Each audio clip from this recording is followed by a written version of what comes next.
College Algebra student. This video is for Chapter 3.2, Domain and Range. We're interested in finding, if someone give me a function, finding the domain and range. What is the use of it? It leads us to later on investigate something called a piecewise function that it has that needs to divide the domain into special intervals. So we want to know about it, and also about range. Range is what the y value would be. So if I know what y value, what output I'm supposed to be, I would know, oh, would there be a maximum output, minimum output? So these two are very important concepts in the study of functions.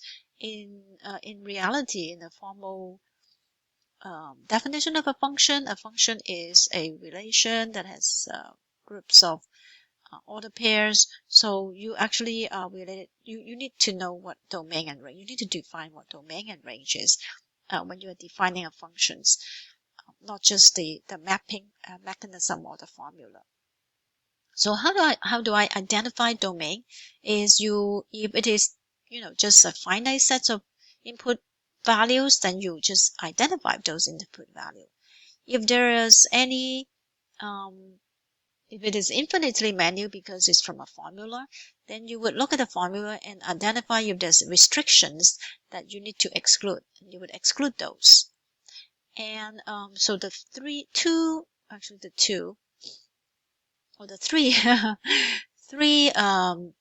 idea that you need to remember is, if you have a rational function, look at the denominator. The denominator cannot be 0. So you would look at in what value will x ever be 0, and you would exclude those. And if you have an even radical function, even root function, then your radicand must be non-negative, because in order for taking an even root, the inside of the radicand must be a positive or 0. So you want to solve for an inequality here. So this is inequality. This is solving an equation. And lastly, if you have a linear, a quadratic, or odd radical function, then there is no domain restriction. It is always all real number. So all real number. And then if you have all real number, or whatever restriction that you have, lastly, you write the domain in interval notations, whether you have a left boundary, comma, a right boundary. So you can use infinity to represent infinity, or negative infinity to represent negative infinity. So let's look at number 1. So remember the 3 hints or 3 criteria for defining domain. Find the domain of f of x. The y output is x squared plus 3. So this is a quadratic function, right? Or linear, quadratic. Actually, polynomial functions has no domain restriction. I should actually say polynomial function. Function that has x to the something has no restriction. So that means there's no restriction, so the domain is a real number. So I would just say negative infinity to infinity, because all number is included. Because it says I don't have any divide by 0. Example 2. Oh, this is a rational. Do you see this is a rational? It has a denominator and a numerator. And the domain would be, I do not want to divide by 0. So I would see I need to exclude this 0, right? Not exclude this expression, but exclude equal to 0. So I'm going to solve just the denominator equal to 0. X would equal to 2x would equal to 1. X is equal to 1/2. So I need to exclude this. But in an interval notation, how do I write it? So you would say in a number line, you would have 1/2 here, but you have a whole here. You don't want to do it, right? So you do both sides, go all the way to 1/2, stop, and then take off from 1/2 and go all the way to infinity, right?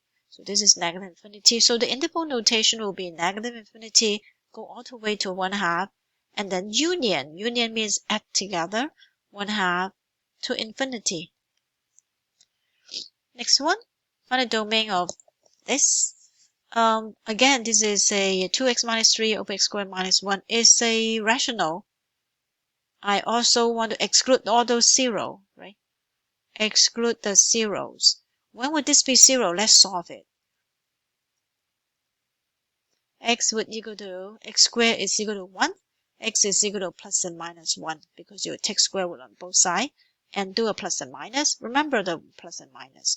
So I will draw the number line at negative 1 and 1. I want to exclude it. Exclude means you put a hole there. All the other can be my x. I can still plug it in and get an answer. So your answer would be negative infinity to negative 1. Union negative 1 to 1. Because that's what it is. Between this, you still want it. Union 1 to infinity.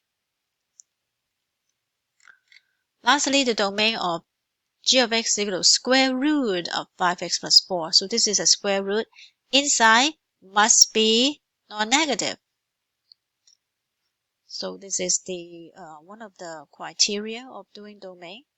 So then you write yourself an inequality. The inequality is solve 5x plus 4 greater than or equal to 0. It can be greater, it could be equal to 0.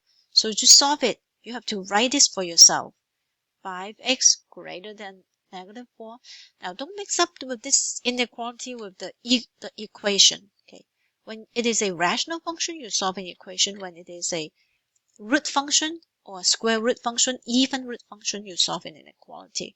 So x is greater than negative 4 over 5. So in the number line, what would it be? Negative 4 over 5 is here. I think is a little bit bigger than negative 1. It's greater, right? Greater is on this side. So interval notation will be negative 4 and this solid, right? Because it can be equal. So I should say square bracket negative 4 over 5, comma, infinity. Lastly, also a square root.